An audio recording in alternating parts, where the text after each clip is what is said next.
Carboxylic ॲसिडचं introduction आपण मागच्या लेसनमध्ये घेतलं होतं. The organic compound in which the functional group is COOH group. Carboxylic group general representation RCOOH.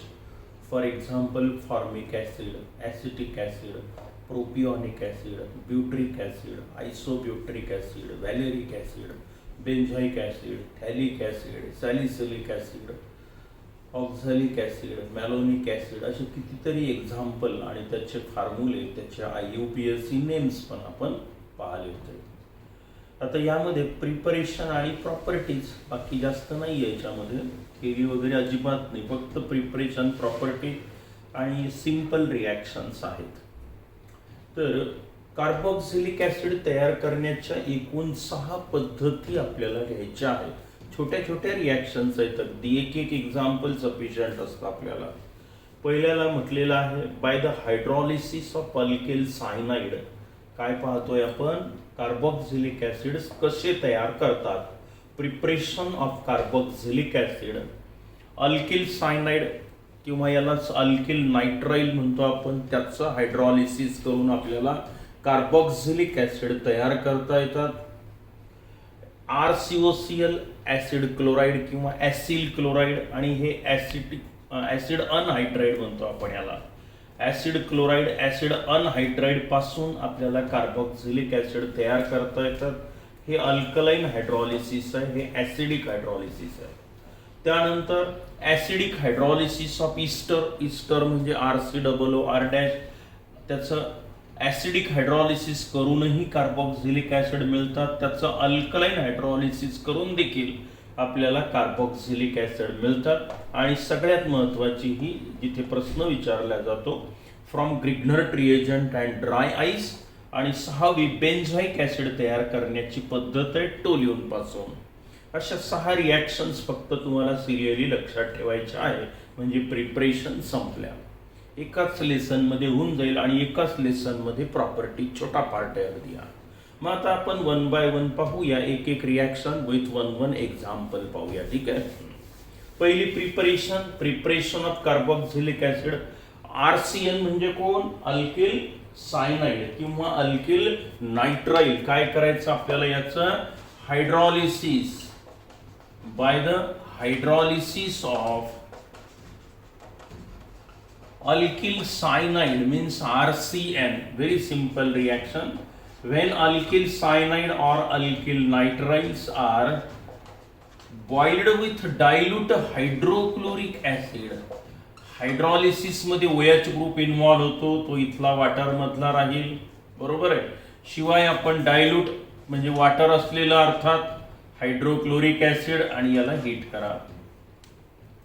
When alkyl nitriles are heated with dilute hydrochloric acid, then carboxylic acids are formed. Then RCOOH is formed. बघा आता हे reaction balance आहे का? हे water molecule 2 घेतले आपण आणि एक कोण घेतलं? HCl, बरोबर आहे. आता कोण तयार झालं? RCOOH, बरोबर आहे. हे बघा RCN होतं इथे. रिॲक्शन बॅलन्स करायची आहे आपल्याला ही. मग RCOOH हा R काढला, त्यानंतर हा C पण काढला, आणि O, हा O पण काढला, आणि एक H काढून टाका, बरोबर आहे. RCOOH. आता पहा काय शिल्लक राहिलं? एक नायट्रोजन, 4 हायड्रोजन आणि Cl. एक नायट्रोजन, 4 हायड्रोजन आणि Cl. काय म्हणतो आपण याला? Ammonium chloride. आहे बॅलन्स रिॲक्शन. आता हे असं लिहायची गरज नाही. रिॲक्शन बॅलन्स केली आपण.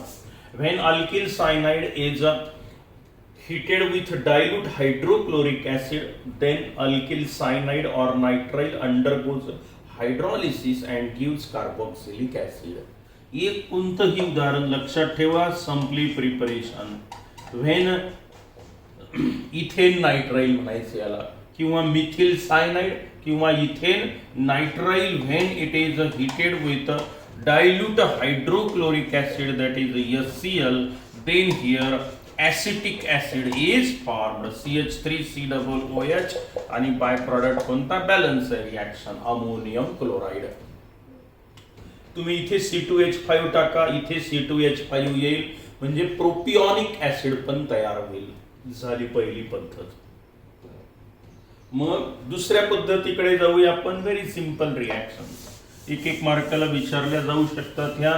दुसरा आहे bye the hydrolysis, alkaline hydrolysis आपण करणार आहोत बेसिक मीडियम मध्ये. ऍसिडिक मीडियम मध्ये काही ठिकाणी हायड्रॉलिसिस होतात, काही ठिकाणी अल्कलाइन मीडियम आपण वापरतो. पहिल्या ठिकाणी आपण डायल्यूट HCl वापरलं म्हणजे काय, ऍसिडिक मीडियम. आता इथे अल्कलाइन म्हणजे बेसिक मीडियम मध्ये इथे पायरिडिन नावाचा बेसिक सबस्टन्स घेण्यात येतो, तेव्हा ही रिॲक्शन होते. दोन्ही पण ऍसिड क्लोराइड किंवा ऍसिल क्लोराइड दोन. Hydrolysis of acid chloride RCOCl, आणि नंतर कोण आहे अँड ऍसिड अनहायड्राइड RCO/2O येऊन गेलेला कंपाऊंड तो अगोदर ऍसिटलेशन मध्ये वापरतो आपण त्याला. Very simple reaction when acyl chloride और acid chloride when it is heated with water in alkaline medium in presence of pyridine, then here carboxylic acids are formed, RCOOH plus HCl. पहा बरं, हे अल्कलाइन मीडियम आहे, hydrolysis म्हणजे OH group involve झाला, RCOOH म्हणजे carboxylic acid, HCl bye product. When acid chloride और ऍसिल chloride, यालाच आपण काय म्हणत असतो, ऍसिल क्लोराइड, किंवा नाही आठवलं तर acid chloride. When acid chloride is heated with water in presence of base like pyridine, then here carboxylic acids are formed. For example, acetyl chloride हा घेतला आपण member. When it is heated with water in presence of pyridine, then it gives acetic acid CH3COOH plus byproduct कोण HCl. झाली ही reaction. आता इथे पाहूया आपण काय होतं. अशीच रिॲक्शन आहे, सिंपल एक एकच उदाहरण लक्षात ठेवायचं, एक पर्टिक्युलर एक्झाम्पल आणि एक जनरल एक्झाम्पल, आणि मग तशीच प्रॅक्टिस पण अशीच करायची. आरच्या किमती बदलल्या की तुम्हाला कोणतीही रिॲक्शन लिहिता आली पाहिजेत अशी प्रॅक्टिस तुम्ही करायची. आता ऍसिड अनहायड्राइड बघूया आपण. ऍसिड अनहायड्राइड हे त्याचं स्ट्रक्चर, RCO दोन वेळेला आणि एक ऑक्सिजन समोर, RCO दोन वेळेला हा ऑक्सिजन. हे कसे तयार होतात हे याच प्रकरणात येणार आहे पुढे. When acid anhydride when it is boiled with water in presence of again pyridine, basic medium heating दाखवा, then here carboxylic acids are formed. बघा RCOOH म्हणजे काय, 2 molecule of carboxylic acid is formed. झाली रिॲक्शन. ऍसिड अनहायड्राइडचं हायड्रॉलिसिस करा, तुम्हाला carboxylic acid तयार झालेले दिसून येतील. फॉर एक्झाम्पल, एक एक्झाम्पल कोणतंही लक्षात ठेवा, याला ऍसिटिक अनहायड्राइड म्हटलं जातं. When acetic anhydride is heated with water in presence of pyridine, then it gives 2 molecule of CH3COOH. CH3COOH, CH3COOH दोन मॉलिक्यूल ऍसिटिक ऍसिडचे. इथे C2H5 टाका, तुम्हाला प्रोपिऑनिक ऍसिड तयार झालेलं दिसून येतं. हे अल्कलाइन हायड्रॉलिसिस आहे. हे ऍसिड हायड्रॉलिसिस, हे अल्कलाइन हायड्रॉलिसिस. तसंच आता इस्टरचं आहे. इस्टर म्हणजे RCOOR'. ऍसिड हायड्रॉलिसिस केलं तरी कार्बोक्सिलिक ऍसिड मिळतात, अल्कलाइन हायड्रॉलिसिस केलं तरी आपल्याला कार्बोक्सिलिक ऍसिड मिळतात. मग ते दोन्ही प्रिपरेशन आपण पाहूया. तिसरी पद्धत आता ऍसिड हायड्रॉलिसिस ऑफ इस्टर. इस्टरचं ऍसिड हायड्रॉलिसिस करायचं आपल्याला.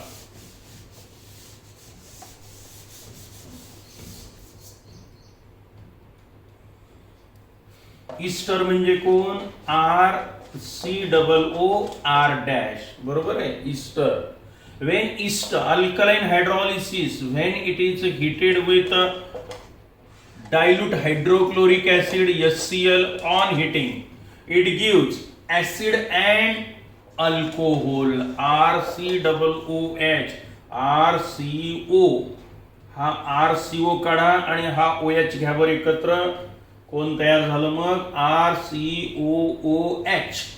आणि हा हायड्रोजन ॲटम इथे ऑक्सिजनच्या समोर लिहून टाका. R-OH म्हणजे कोण? Alcohol. Acid and alcohols are formed. Acid आणि हे कोण आहे? अल्कोहोल. इथे डायल्यूट हायड्रोक्लोरिक ऍसिड किंवा डायल्यूट सल्फ्युरिक ऍसिड वापरल्या जातं. In presence of dilute sulphuric acid mineral acid HCl पण चालेल, पण शक्यतो इथे सल्फ्युरिक ऍसिड घेतात. Mineral acid. When esters RCOOR' esters are boiled with dilute hydrochloric acid, then here acid and alcohol is formed. एकच उदाहरण कोणतंही घ्या. फॉर एक्झाम्पल CH3COOC2H5 याला काय म्हणतो आपण? Ethyl acetate. When it is heated with dilute sulphuric acid H2SO4 then कोण मिळेल आपल्याला? CH3CO आणि इकडचा OH म्हणजे कोण? CH3COOH ऍसिटिक ऍसिड आणि C2H5OH. हे बघा हा C2H5OH C2H5O आणि हा H म्हणजे इथिल अल्कोहोल आणि CH3CO आणि हा OH म्हणजे कोण? Acetic acid. तुम्ही आता इथिल प्रोपिऑनेट घेतलं असतं तर म्हणजे इथे C2H5 इथिल प्रोपिऑनेट तुम्हाला प्रोपिऑनिक ऍसिड मिळालं असतं. कोणताही मेंबर तुम्ही या पद्धतीनं तयार करू शकता. याला काय हेडिंग दिलं आपण? Acid hydrolysis of ester. आता जाऊया आपण अल्कलाइन हायड्रॉलिसिस ऑफ इस्टर. ही महत्वाची रिॲक्शन आहे, विचारल्या जाऊ शकते. जसं ऍसिड आपण सल्फ्युरिक ऍसिड घेतलं, अल्कली वापरून देखील, अल्कली म्हणजे कोण? सोडियम हायड्रॉक्साईड पोटॅशियम हायड्रॉक्साईड वापरूनही आपल्याला इथे कार्बोक्सिलिक ऍसिड तयार करता येतात. पहा आता इथे अल्कलाइन हायड्रॉलिसिस ऑफ इस्टर. चौथी अल्कलाइन हायड्रॉलिसिस ऑफ इस्टर्स. मग इस्टर घेतला आपण RCOOR' when it is heated with dilute sodium hydroxide or potassium hydroxide. Sodium hydroxide म्हणजे अल्कली किंवा पोटॅशियम हायड्रॉक्साईड घ्या, ती अल्कली आहे, कोणतंही घ्या. Then it gives in first step RC≡O R आणि हा RCOONA प्लस R-OH. इथेही अल्कोहोल तयार झालं. पहा हा R-O आणि हा H काढून टाका इथून म्हणजे R-OH alcohol. RCOONA sodium salt of carboxylic acid. बघा पुन्हा पहा एकदा. हे झालं इस्टर. R- लिहिलं मी आणि नंतर कोण? NaOH बरोबर आहे. हा सोडियम हायड्रॉक्साईड असं लिहितो. आता कोण तयार झालं? हे पहा R-OH म्हणजे अल्कोहोल, O याने जोडून द्या RCOONA sodium salt of carboxylic acid. समजा जर आपण इथे KOH घेतलं असतं तर RCOOK तयार झाला असता, नाही का? म्हणजे कोण? Potassium salt of carboxylic acid. Now this sodium and potassium salt of higher carboxylic acid called as a soaps. R ची किंमत जास्त पाहिजे, 10-11 कार्बन ऍटम पेक्षा जास्त असेल तर काय होतं? सोडियम और potassium salt of higher carboxylic acids called as a soap. सोपचा फॉर्म्युला आहे साबण, soap. As soaps are formed in the reaction, this alkaline hydrolysis of ester is also known as a saponification reaction. बघा बरं काय म्हटलं मी याला? नाव दिलं सॅपॉनिफिकेशन. Soap तयार होतं म्हणून सॅपॉनिफिकेशन. ठीक आहे. कसं तयार होतं सोप? अल्कलाइन हायड्रॉलिसिस ऑफ इस्टरचं हायड्रॉलिसिस करून आपल्याला सोप्स तयार होतात इथे पहिल्या स्टेपमध्ये. मग याला सॅपॉनिफिकेशन म्हणतात. when esters are heated with dilute sodium hydroxide or potassium hydroxide, then sodium or potassium salt of carboxylic acids are formed, called as a soaps. As soaps are formed in the reaction, it is called as a saponification reaction. Now in second step आपल्याला तर कोण तयार करायचं आहे? Acid. पहिली step तर झाली सॅपॉनिफिकेशन. आता याचं ऍसिड हायड्रॉलिसिस करा. Again when it is treated with acid like HCl, dilute HCl, then on heating it gives carboxylic acid RCOOH आणि नंतर बाय प्रोडक्ट कोण? NaCl. Again here carboxylic acids are formed. Power मग alkaline hydrolysis of ester, it produces soaps in the reaction and hence this first step is called as a saponification. पहिल्या स्टेपलाच म्हणतात. नंतर आपल्याला acid तयार करायचं. काय केलं? On acid hydrolysis it gives carboxylic acid. आता एक्झाम्पल द्या म्हणजे संपली ही रिएक्शन. एक उदाहरण पाहिजेत आणि एक जनरल रिएक्शन तुम्हाला माहिती पाहिजे. ठीक आहे. आता पहा ईस्टर कोणतं घेतोय तर मी हा घेतला CH3 CH2 COO पुन्हा C2H5 चालेल. हा इथिल ग्रुप प्रोपिओनिक ऍसिड पासून तयार झालं म्हणून याचं नाव ethyl propionate. Ethyl propionate. When it is boiled with dilute alkali sodium और पोटॅशियम हायड्रॉक्साइड. आता इथे हीट करू, बॉइल करू. सोडियम घ्या की पोटॅशियम घ्या. पहिल्या स्टेप मध्ये अल्कोहोल म्हणजे हा C2H5OH, हा इथे लिहितो मी मायनस C2H5OH. बरोबर आहे. आणि हा इथे जोडून द्या. आता C2H5O इथला घ्या वाटलं तर, किंवा C2H5OH असा घ्या. हा ठीक आहे. आता काऊन शिल्लक राहिलं पहा बरं.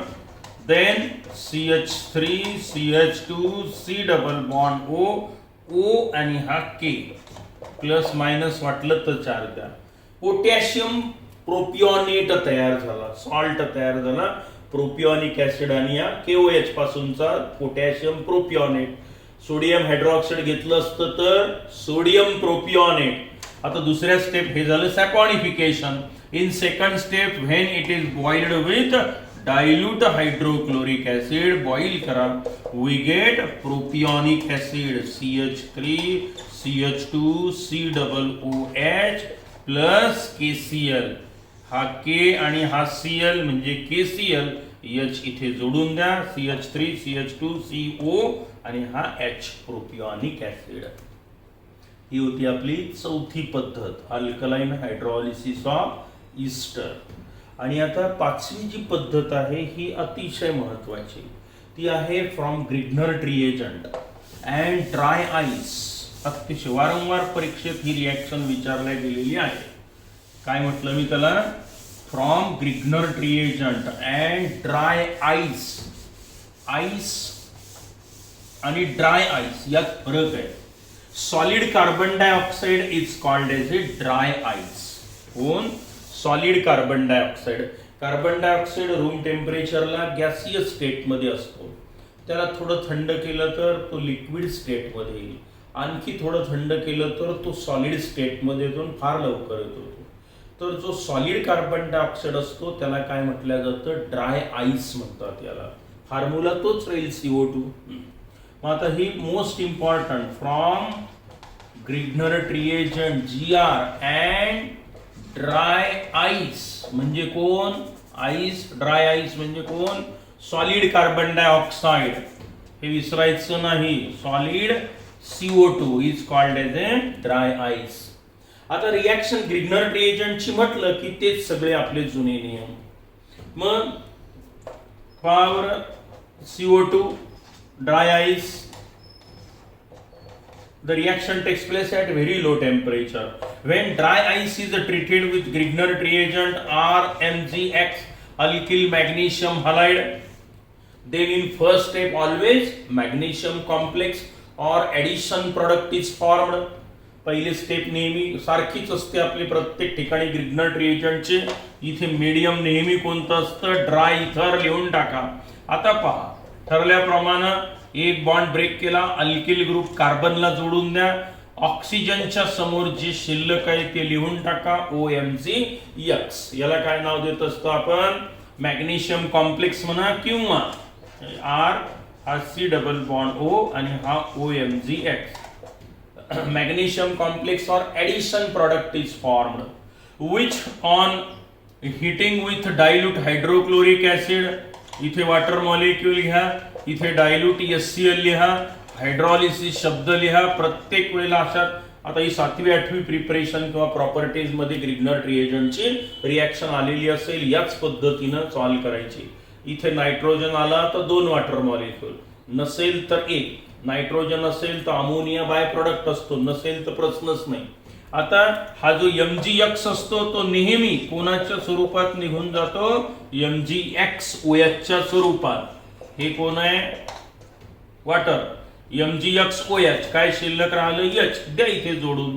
मग पहावर R C double bond O हा ऑक्सिजन आणि शिल्लक राहिलेला हायड्रोजन म्हणजे कोण तयार झालं, RC double OH carboxylic acid. अतिशय महत्वाची रिएक्शन कार्बोक्सिलिक ऍसिड तयार करण्याची. When dry ice is treated with Grignard reagent in presence of dry ether, then in first step addition product or magnesium complex is formed. In second step, that magnesium complex on hydrolysis by dilute hydrochloric acid gives carboxylic acid. For example एक कोणतंही example घेऊया आपण. आता पुन्हा एकदा लिहून दाखवतो, नियम पुन्हा सांगतो. ग्रिग्नर्ड रिएजंटची रिएक्शन अशाच पद्धतीनं तुम्ही लक्षात ठेवा. प्रत्येक प्रकरणात ग्रिग्नर्ड रिएजंटच्या रिएक्शन आलेल्या आहेत आणि ते याच पद्धतीनं या टेक्निकनुसारच आपण सॉल्व्ह करायच्या किंवा लिहायच्या. ठीक आहे. मग आता सॉलिड कार्बन डायऑक्साइड म्हणजेच ड्राय आईस CO2, त्याचं स्ट्रक्चर आहे कार्बनची valency 4 plus methyl magnesium chloride घ्या, ब्रोमाइड घ्या, आयोडाइड घ्या in presence of dry ether. बरोबर. पहिल्या स्टेप मध्ये कोण तयार होतं, हा CH3 कार्बनला जोडला, ऑक्सिजनच्या समोर MgCl, हा डबल बॉन्ड जसाच्या तसा. बघा CH3 इथे जोडला अल्केल ग्रुप कार्बनला, इकडे लिहिला. एक बॉन्ड ब्रेक झाला, ऑक्सिजनच्या समोर MgCl, C double bond O जसाच्या तसा. याला काय म्हणतो आपण, मॅग्नेशियम कॉम्प्लेक्स किंवा ऍडिशन प्रॉडक्ट. आता दुसऱ्या स्टेप मध्ये काय करतो आपण, प्लस वॉटर H2O, हायड्रॉलिसिस शब्द लिहायचा इथे, हायड्रॉलिसिस आणि कोणाच्या थ्रू करायचं हायड्रॉलिसिस, डायल्यूट HCl. मग बघा कोण तयार झालं, CH3 C double OH, CH3 COO आणि हा H आणि MgCl OH प्लस हा MgCl आणि OH. Cl OH समोरासमोर येईल तरी चालेल. बघा ऍसिटिक ऍसिड तयार झालं. तुम्हाला बेन्झोइक ऍसिड पण तयार करता. इथे जर तुम्ही आता फिनिल मॅग्नेशियम क्लोराइड घेतलं, phenyl group benzoic acid is formed. होतं तयार इथे पण ग्रिग्नर्ड रिएजंट नुसार, पण तुम्हाला तशी काही रिएक्शन दिलेली नाही. समजा तुम्हाला प्रोपिओनिक ऍसिड तयार करायचं असेल तर तुम्ही काय कराल, फक्त इथे C2H5 घ्या. बरं, हा C2H5 घ्या, हा C2H5 आणि हा C2H5 म्हणजे कोण, CH3 CH2 C double OH. झालं प्रोपिओनिक ऍसिड तयार. बेंझिन रिंग टाका, बेन्झोइक ऍसिड. म्हणजे कोणताही मेंबर या पद्धतीनं तुम्हाला तयार करता येतो. अतिशय महत्वाची पद्धत आहे. काय मग, फ्रॉम ग्रिग्नर्ड रिएजंट. आणि आता शेवटची आहे जी बेन्झोइक ऍसिड तयार करण्याची आहे. कोणापासून, टोल्यून पासून. टोल्यून म्हणजे कोण, मिथिल बेन्झिनला काय म्हटलं जातं, टोल्यून. आता ही रिएक्शन बॅलन्स्ड स्टेट मध्ये दिलेली नाही, त्यामुळे तुम्ही पण ती तशीच्या तशीच द्यायची. आपण बॅलन्स करत बसायचं नाही, कारण काही रिएक्शन्स या 2-2, 3-3 स्टेप्स मध्ये होत असतात. मग त्या तुमच्या वाक्याच्या बाहेरच्या असतात. मग अशा वेळेला ते विदाउट बॅलन्स्ड स्टेट मधल्याच रिॲक्शन्स तुम्हाला देऊन टाकतात. फक्त उद्देश माहीत पाहिजेत की टोल्यून पासून पण आपल्याला असं असं तयार करता येतं. मग पहा, टोल्यून म्हणजे कोण? Methyl benzene. बरोबर, हे methyl benzene. CH3 hydrogen hydrogen hydrogen methyl benzene. When it is oxidized by using the oxidizing agent that is alkaline KMnO4, KMnO4 alkaline NaOH KOH घ्या. On heating in first step it gives potassium benzoate COOK. आता हे कसं झालं? Reaction balanced state मध्ये आपल्याला दिलेली नाही, मग आपण ही बॅलन्स करत बसायचं नाही. इथे क्रोमियम ऑक्साईड वापरला तरी चालतो, दोन पैकी एक लिहा. पहिल्या स्टेप मध्ये टोल्यूनचं ऑक्सिडेशन केलं आपण. कदाचित ही रिॲक्शन 2-2-3-3 स्टेप मध्ये झाली असेल, पण आपल्याला डायरेक्टली त्यांनी कशात रूपांतर करून दिलं? पोटॅशियम बेन्झाइट मध्ये. In second step on acid hydrolysis. आता याचं ऍसिड हायड्रॉलिसिस म्हणायचं फक्त. Acid hydrolysis it gives benzoic acid. Reaction balanced state मध्ये लिहायची गरज नाही. हा झाला benzoic acid. Benzene carboxylic acid म्हणजेच बेन्झोइक ऍसिड इज फॉर्म्ड. तर ही होती आपली 6वी पद्धत. रिॲक्शन्स जास्त आहेत, काही असं फार नाही, पाठांतरच करावं लागतं खरं म्हणजे. याला प्रॅक्टिस करा, समजून घेणं हा फार सोपा भाग आहे यातला. दोघांची रिॲक्शन झाली, तिसरा पदार्थ तयार होतो. हे मीडियम आहे किंवा टेम्परेचर काही ठिकाणी दाखवावं लागतं, काही ठिकाणी गरजही नसते. हिटिंग लिहिलं, काम झालं. आता ऍसिड हायड्रॉलिसिस म्हणजे इथे तुम्ही HCl वापरू शकता, HCl किंवा H2SO4. काहीच नाही आठवलं तर ऍसिड म्हटलं की काय लिहायचं? H3O+ झालं, हेही चालतं. झाल्या 6 रिॲक्शन. म्हणजे ह्या प्रिपरेशन ऑफ कार्बॉक्झिलिक ऍसिड. पहिली by the hydrolysis of alkyl cyanide, बरोबर आहे. दुसरी बाय द अल्कलाइन हायड्रॉलिसिस, पायरिडीनच्या प्रेझेन्स मध्ये आपल्याला इथेही कार्बॉक्झिलिक ऍसिड मिळाले, इथे कार्बॉक्झिलिक. ईस्टरचं हायड्रॉलिसिस करा, ऍसिडिक हायड्रॉलिसिस केलं, ऍसिड अल्कोहोल मिळालं. अल्कलाइन हायड्रॉलिसिस केलं तर सोप मिळतात पहिल्या स्टेपमध्ये, RCOONA किंवा RCOOK. त्याचं पुन्हा ऍसिडिक हायड्रॉलिसिस करा, तुम्हाला कार्बॉक्झिलिक ऍसिड मिळतात. ही मात्र अतिशय महत्वाची रिॲक्शन. ग्रिग्नर रिएजंट आणि ड्राय आईस पासून आपल्याला कोणतंही कार्बॉक्झिलिक ऍसिड तयार करता येतं, except formic acid. Formic acid नाही तयार होत इथे. आणि हे बेन्झोइक ऍसिड पासून, टोल्यून पासून बेन्झोइक ऍसिड तयार करण्याची पद्धत. पहिल्या स्टेपमध्ये ऑक्सिडेशन घडवून आणा. एकतर अल्कालाइन KMnO4 वापरा किंवा क्रोमियम ऑक्साईड पोटॅशियम बेन्झाइट तयार झालेला दिसून येतो. On acid hydrolysis it gives benzoic acid. झाल्या प्रिपरेशन. आणि आता 15व्या पार्टमध्ये, 15व्या लेसन मध्ये आपण याच्या प्रॉपर्टीज घेऊन टाकू. म्हणजे आपलं हे संपूर्ण प्रकरण एकूण एक रिॲक्शन तुमच्या पुस्तकातली आपण कव्हर केली. सर्वच्या सर्व, कुठलीच रिॲक्शन सोडलेली नाही. सगळ्यात जास्त रिॲक्शन असलेलं हे प्रकरण. आता याच्यानंतर मात्र फारशा रिॲक्शन्स नाहीत. पहिल्या 3 प्रकरणात आणि अमाइन 4 प्रकरणात थोडक्यात भरपूर रिॲक्शन्स आहेत. आता इथून पुढे मात्र तुमच्या रिॲक्शन जवळपास संपल्यातच जमा आहे. आल्या ते 1-1-2-2च येतील, फारशा नाही. ठीक आहे. पुरेपूर मग आज इथे 15व्या लेसन मध्ये प्रॉपर्टीज ऑफ कार्बॉक्झिलिक ऍसिड आपण घेऊया. Okay, bye.